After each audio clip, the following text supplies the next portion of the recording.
Hello everyone, स्वागत है आप सबको आपके अपने YouTube channel world of biology में। तो पिछले कुछ दिनों से मैं लॉन्ग वीडियो नहीं अपलोड कर पाई थी क्योंकि कुछ हेल्थ इशू आ गए थे, इसीलिए लॉन्ग वीडियो बनाना मेरे लिए पॉसिबल नहीं हो पाया था, इसीलिए शॉर्ट्स ही डाल रही थी। तो आज से मैं सोच रही हूँ कुछ लॉन्ग वीडियो भी डालूँ जिससे आप लोगों की एग्ज़ाम के लिए हेल्प हो जाएगी। तो आज से आपको रेगुलर बेसिस पे लॉन्ग वीडियो, नोट्स और एमसीक्यूज़ मिलेंगे। तो स्टार्ट करते हैं आज की वीडियो को। सेल्स के कुछ एमसीक्यूज़ लेकर के आई हूँ, तो स्टार्ट करते हैं वीडियो को। फर्स्ट क्वेश्चन, डैश जीवों की संरचनात्मक और क्रियात्मक मूलभूत इकाई है। तो आप लोग सब आंसर करेंगे, क्या हो सकता है। जीवों में संरचनात्मक और क्रियात्मक मूल इकाई क्या होता है? तो वो होता है आपका कोशिका, सेल, जिसे हम बोलते हैं सेल। देन सेकेंड क्वेश्चन देखेंगे, कोशिका के अध्ययन को डैश बोला जाता है। तो सेल का जो स्टडी होता है, कोशिका के बारे में पढ़ा जाता है जिसमें, उसे क्या बोलते हैं? कार्डियोलॉजी, माइक्रोबायोलॉजी, साइटोलॉजी और एम्ब्रायोलॉजी। ये 4 ऑप्शन दिए गए हैं, उसमें से करेक्ट आंसर क्या होगा? The study of cell is called cytology. ठीक है, नेक्स्ट तीसरा क्वेश्चन पे मूव करेंगे। कोशिका की खोज सबसे पहले किसने की थी? Who is the first person who discovered about the cell? कौन थे कोशिका की जिसने खोज की थी सबसे पहले? ऑप्शंस देखेंगे, न्यूटन, रॉबर्ट हुक, रदरफोर्ड और मेंडल। तो सही आंसर क्या होगा आपका? सही आंसर होगा रॉबर्ट हुक। चौथे क्वेश्चन पे मूव करेंगे। कोशा, सेल का अर्थ क्या होता है? तो सेल का क्या अर्थ होता है? ऑप्शंस देखेंगे, a little room, a piece of wood, a large room, a paper. तो सही आंसर क्या होगा आपका? सेल का जो एक्चुअल मीनिंग होता है वो होता है आपका ए लिटिल रूम, एक छोटा सा गृह जैसे, घर जैसे छोटा सा रूम होता है। नेक्स्ट क्वेश्चन, रॉबर्ट हुक की प्रसिद्ध पुस्तक कौन सी है जिसमें उनका यह कोशिका की अध्ययन प्रकाशित है? तो सबसे पहले सेल की खोज किसने की थी? रॉबर्ट हुक ने। तो उनकी इस खोज के बारे में उनके द्वारा लिखित कौन सी पुस्तक में प्रकाशित हुई थी? तो बुक्स देखेंगे कौन कौन सी है, सिस्टेमा नेचुरे, जेनेरा प्लांटारम, जेनेरा एनिमलिया और माइक्रोग्राफिया। तो इन 4 ऑप्शंस में से सही ऑप्शन होंगे माइक्रोग्राफिया। ठीक है, छठा क्वेश्चन, रॉबर्ट हुक ने किस तरह की कोशिका का अध्ययन किया था? तो सबसे पहले तो रॉबर्ट हुक ने अंडर द माइक्रोस्कोप उन्होंने कर्क के एक सेल को लेकर के ऑब्जर्व किया था, लेकिन वो जो सेल था वो किस तरह का सेल था? लिविंग सेल था, हाफ लिविंग सेल था, डेड सेल्स था या हाफ डेड सेल्स था? तो किस तरह का सेल्स था? वो था आपका डेड सेल। ठीक है, नेक्स्ट, सर्वप्रथम जीवित कोशिकाओं का अध्ययन किसने किया था? यहाँ पर आप गौर करिएगा, सर्वप्रथम सेल की खोज किसने की थी? उसका आंसर हो जाएगा आपका रॉबर्ट हुक। और सर्वप्रथम जीवित कोशिका, जो लिविंग सेल के बारे में जिन्होंने पढ़ा था, वो कौन थे? ऑप्शन देखेंगे, रॉबर्ट हुक, लेवेनहुक, डार्विन और सॉरी एवरीवन, क्लास लेते लेते मेरी बेटी बीच में आ गई थी। तो ऑप्शंस क्या है? रॉबर्ट हुक, लीवेनहॉक, डार्विन और आइंस्टाइन। तो करेक्ट आंसर होगा आपका लीवेनहॉक। ठीक है, इन्होंने जीवित सेल की खोज की थी। मैथियस लाइडेन और थियोडोर स्वान द्वारा किसकी सिद्धांत बताया गया था? तो इन दोनों ने कौन से सिद्धांत निकाले थे? Cell theory, theory of heritance, motion और रिफ्लेक्शन। तो सही आंसर होगा आपका सेल थ्योरी। क्या होगा? सेल थ्योरी आपका करेक्ट आंसर होगा। नेक्स्ट क्वेश्चन, प्रोकैरियोटिक सेल्स में डैश प्रकार के राइबोसोम होते हैं। तो प्रोकैरियोटिक सेल में आपका किस तरह के राइबोसोम पाए जाते हैं? ऑप्शन से 80S, 70S, 90S and 100S। तो प्रोकैरियोटिक सेल में आपके 70S राइबोसोम पाए जाते हैं। नेक्स्ट, प्रोकैरियोटिक गुणसूत्र में डैश प्रोटीन की अनुपस्थिति होती है। तो प्रोकैरियोटिक क्रोमोसोम में किस प्रोटीन का अभाव होता है? ग्लाइकोप्रोटीन, हिस्टोन प्रोटीन, लाइकोप्रोटीन और ग्लिसरॉल। तो सही आंसर हो जाएगा आपका histone protein. Next question, eukaryotic cells में डैश प्रकार के राइबोसोम होते हैं। प्रोकैरियोटिक में कैसे राइबोसोम होते हैं? 70S। लेकिन यूकैरियोटिक सेल्स में कौन से राइबोसोम होते हैं? ऑप्शंस देखेंगे 80S, 90S, 70S और 100S। तो करेक्ट आंसर होगा आपका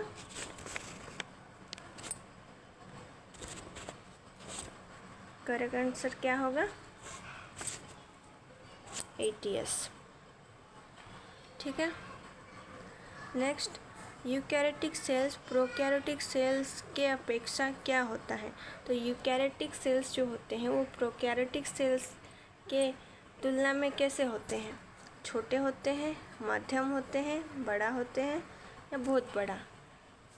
तो करेक्ट आंसर हो जाएगा आपका यहाँ बड़ा होता है। यूकैरियोटिक सेल्स जो है वो प्रोकैरियोटिक सेल से बड़े होते हैं। नेक्स्ट क्वेश्चन, कोशिका भित्ति सेल वाल के कितने परत होते हैं?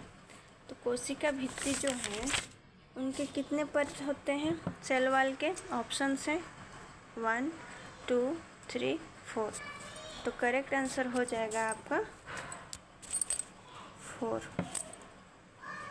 4 कौन कौन से होते हैं? पहला होता है प्राथमिक कोशिका भित्ति जिसे प्राइमरी सेल वाल बोलते हैं। दूसरा होता है द्वितीय कोशिका भित्ति जिसे सेकेंडरी सेल वाल बोलते हैं। और तीसरा होता है तृतीय कोशिका भित्ति जिसे टर्शियरी सेल वाल बोलते हैं। और फोर्थ होता है मध्य पटल जिसे मिडिल लैमेला बोला जाता है। तो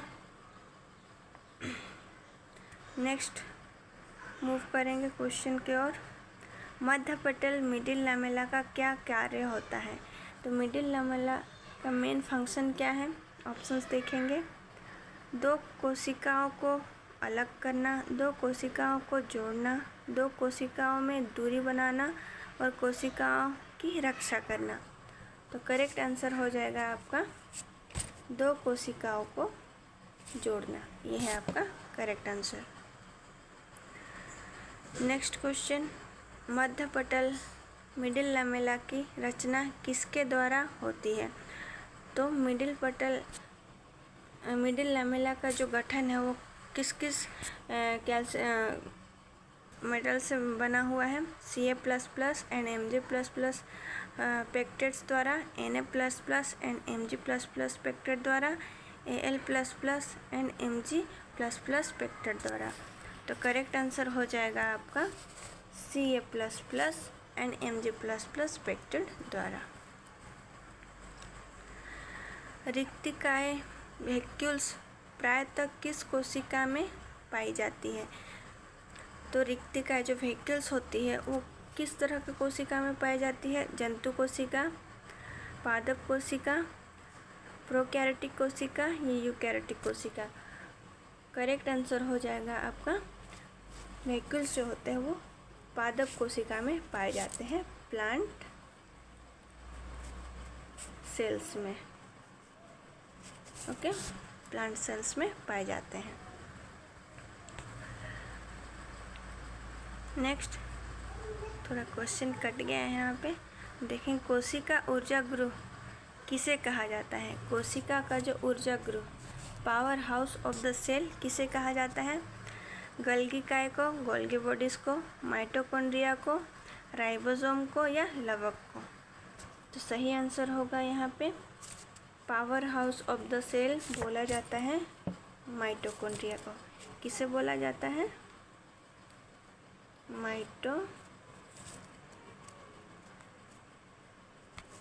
माइटोकॉन्ड्रिया को।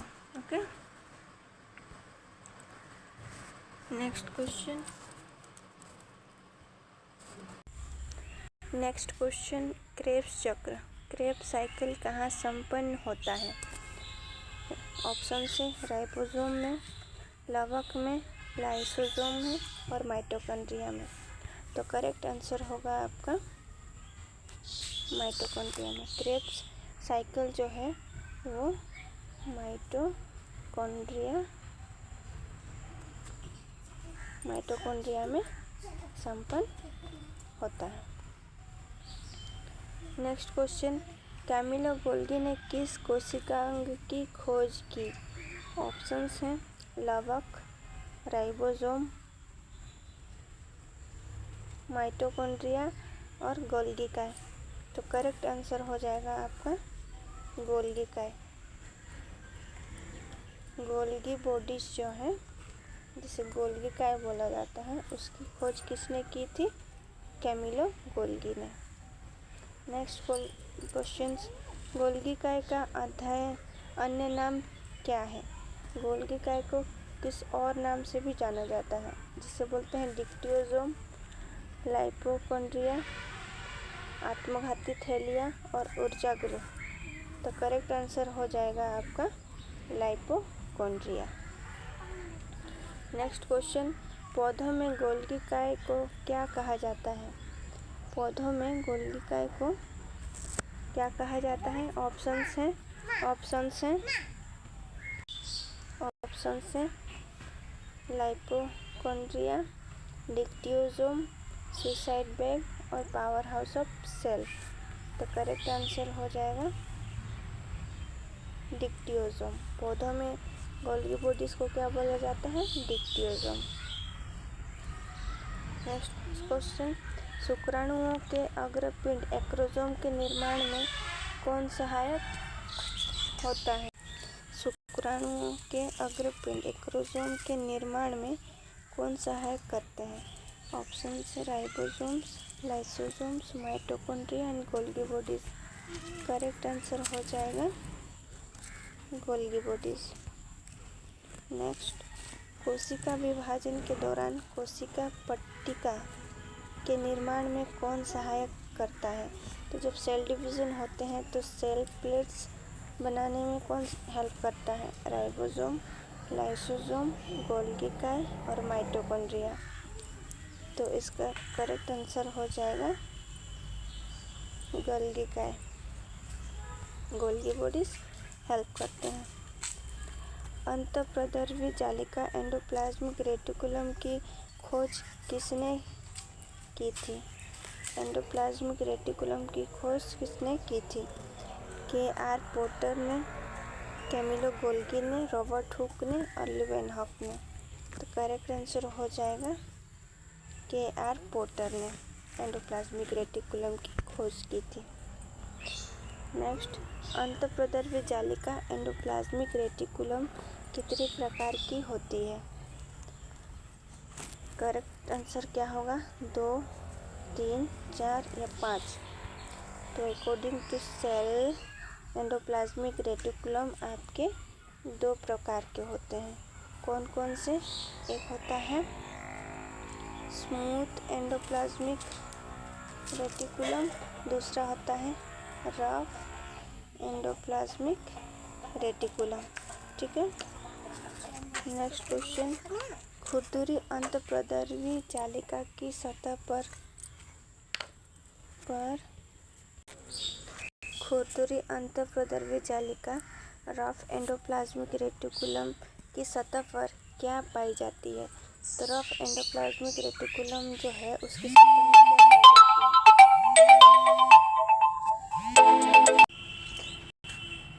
सॉरी गाइस, एक इम्पोर्टेंट कॉल आ चुका था। तो खुरदुरी अंतःप्रद्रवी जालिका की सतह पर क्या पाई जाती है? ऑप्शन से लाइसोसोम, राइबोसोम, लवक और गोल्गी का है। तो करेक्ट आंसर होगा आपका राइबोसोम। उसकी सतह एंडोप्लाज्मिक रेटिकुलम है, उसकी सतह पर अगर राइबोसोम पाया जाए तो वो क्या कहलाता है? खुरदुरी अंतःप्रद्रवी जालिका, रफ एंडोप्लाज्मिक रेटिकुलम।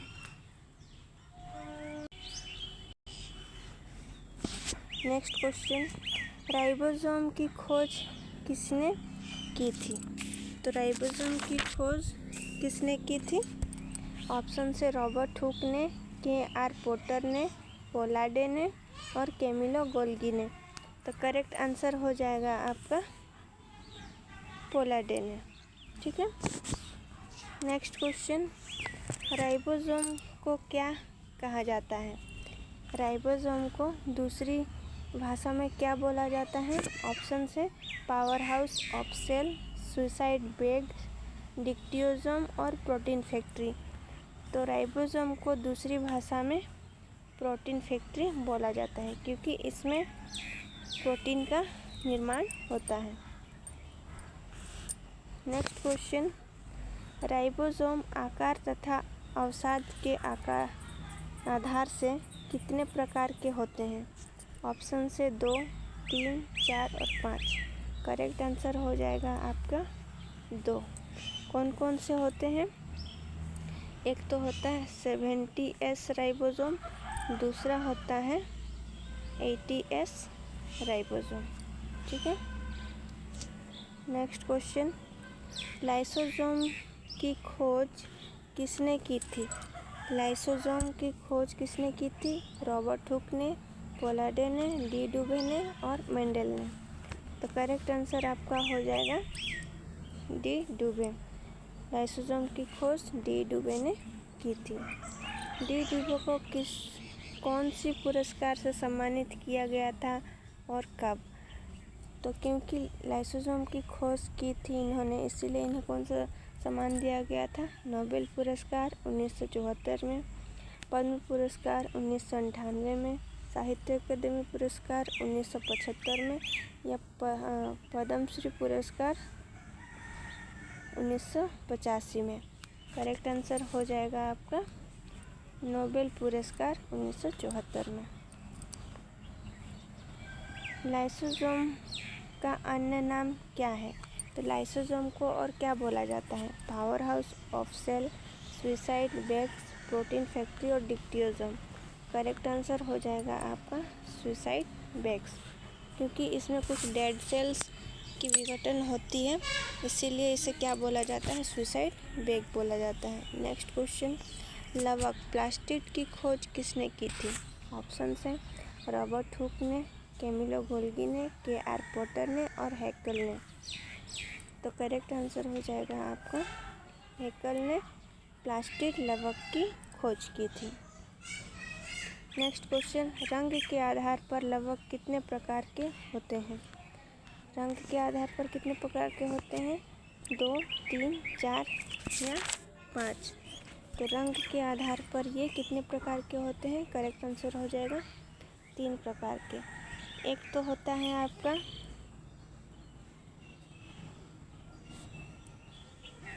क्रोमोप्लास्ट, एक होता है क्रोमोप्लास्ट, दूसरा होता है क्लोरोप्लास्ट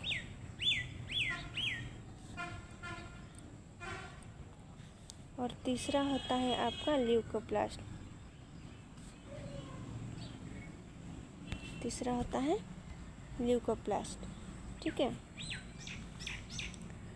नेक्स्ट क्वेश्चन, कोशिका का रसोई घर किसे कहते हैं? तो किचन ऑफ द सेल किसे बोला जाता है? क्लोरोप्लास्ट को, क्रोमोप्लास्ट को, ल्यूकोप्लास्ट को या ज़ैंथोफिल को? करेक्ट आंसर आपका हो जाएगा क्लोरोप्लास्ट को। क्यों बोला जाता है? क्योंकि इसमें क्या पाए जाते हैं? क्लोरोफिल। क्लोरोफिल पाए जाते हैं, जो किस में हेल्प करता है आपका? Protein photosynthesis. ठीक है, फोटोसिंथेसिस में हेल्प करता है, जिससे क्या करते हैं प्लांट्स अपना खाना खुद बनाते हैं।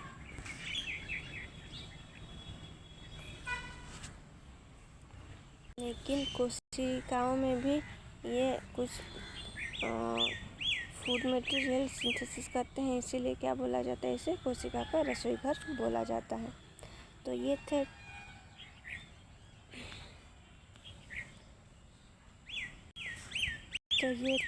Top 35 questions related to cell, जो कि किसी भी तरह के एग्ज़ाम में आ सकते हैं, like railway exam, SSC exam और नीट, मेडिकल और नर्सिंग के लिए बहुत सारे एग्ज़ाम जिसमें साइंस अवेलेबल है, बायोलॉजी अवेलेबल है, उसमें आप इस क्वेश्चंस को प्रैक्टिस कर सकते हैं और ये वीडियो आपके लिए बहुत हेल्पफुल होगी। सो प्लीज़ लाइक शेयर करें और सब्सक्राइब करें मेरी वीडियो को। और आगे से आपको डेली बेसिस पे थ्योरी क्लासेस और थ्योरी कंप्लीट होने के बाद MCQs आपको मिलते रहेंगे। सो शेयर करिए, लाइक करिए और सब्सक्राइब करिए आने वाले वीडियो के लिए। Thank you for watching this video.